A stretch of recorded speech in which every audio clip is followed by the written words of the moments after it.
બધા દાંત આવશે.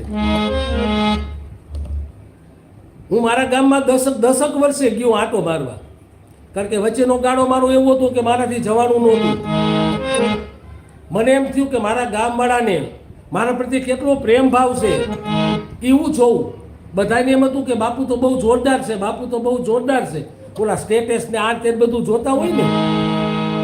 પણ મને એમ થયું કે આજ તો મારે મારા ગામની પરીક્ષા કરવી. એટલે સુરેન્દ્રનગર પહોંચ્યો ને સુરેન્દ્રનગર જઈને ગાડીને બધું ત્યાં મેં મૂકી દીધું. રાજેશભાઈ, આ સાચી સત્ય ઘટના છે, હું જે વાત કરું છું. અને ફાટેલ કપેલ કપડાં પહેર્યા, માથાના વાળની અંદર ધૂળ બૂળ નાખીને આખું શરીર મેલું કર્યું, અને ખંભે આ જ હાર્મોનિયમ કર્યું, ખંભે આ હાર્મોનિયમ કર્યું. મારા ગામમાં ગયો, બસમાં ઉતરીને ગામમાં ગયો. જો જે ગામમાં મારું બચપણ વીત્યું, જે ગામમાં મારી જુવાની વીતી, અને હું વેશ બદલીને ગયો,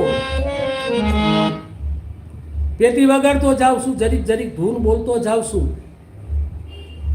તો જે શબ્દો સાંભળવા મળ્યા એમ કીધું કે આવો લઠ્ઠા કઠ્ઠા જેવો માણસ છો ભલામણા, આ પેટી વગાડે છે ને તું આ બરોબર ન કહેવાય. એટલે હું કહું જય સિયારામ ભાઈ, જય સિયારામ. બે